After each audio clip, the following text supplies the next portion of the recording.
My father was a musician in Stalingrad. During the German occupation, the sound of his violin filled the air with magnificent music. Korsakov, Stasov, many of the great nationalist composers. To my countrymen, it was a symbol of hope. To the Germans, it was a symbol of defiance. Even now, his music still haunts me. The Nazis slit his throat while he slept. Collaborating with any Nazi is a betrayal against all of Mother Russia. Dragovich, Khrushchenko were not troubled by such matters. They look only to advance their own interests.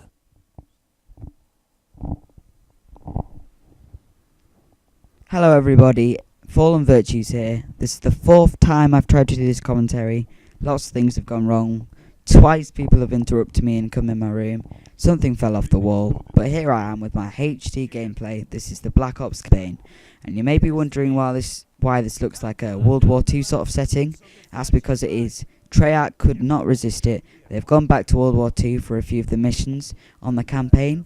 And that's because you're playing as the main character's father, because it ties into the missions, because basically you're getting interrogated and they ask you about stuff that your father did. Well, I think it's something like that. I'm not really sure. It may be something to do with what you just saw at the start, where you see you're talking to this guy who talks about his father. And basically, that guy, I think he gets killed earlier on. And it's really confusing, because this is so far in the past, but you've already done a mission where you've ran away with the guy you were talking to at the start, and you probably don't have a clue what I'm on about.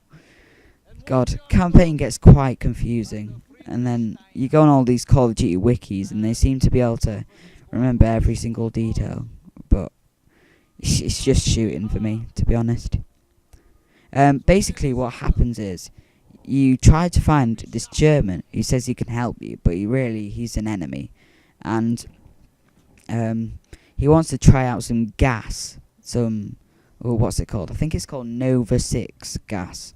And basically, he wants to test it out. And what he does is, because he's an evil German and nobody trusts him, apart from the leaders of your squadron, he puts a few of your squad mates in this place and he gasses them just to so-called test the gas. But it's obvious that he's just evil and he wanted to kill them. Okay, I'm kind of rambling on here and you're probably not really bothered. You're probably like, what? Why is he telling me all the spoilers? Sorry about this.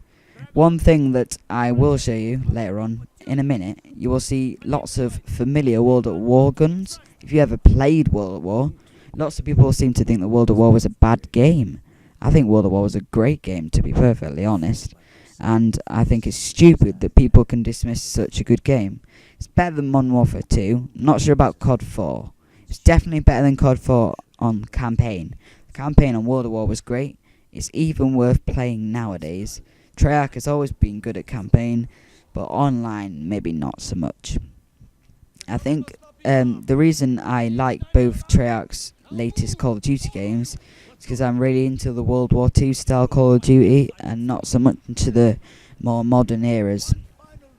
As you can see now, I've now picked up a weapon, the PPS-HS, and it's a lot better graphics than on World at War. And I've also got the Mosin Nagant. Two typical weapons for the Russians. Basically, we just go down here and obliterate all the Germans. I don't think I die. Yeah, I only die once in the whole entire mission. And you may think that's quite a lot for a 6-minute video, but the mission's actually going for something like 25 minutes, because I'm going to make a series out of this, just showing you all the weapons. I'm not going to do it for any other campaign levels. I'm just going to do it for the World War II ones, because it's a nice break for me from the modern gameplay, but it's still relevant because it's on Black Ops, isn't it? Exactly. God, that PPS-HS looks pretty sexy, don't you think? Alright. I've basically decided I'm Rambo and ran away from the team a little bit here.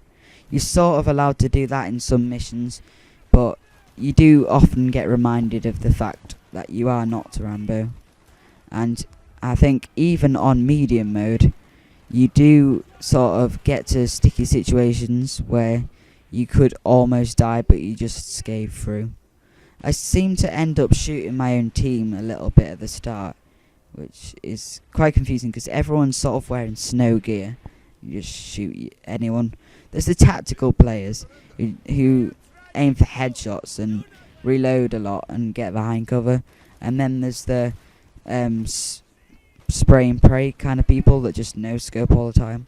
I'm a bit in between. I hope I could one day be a bit more of a tactical player.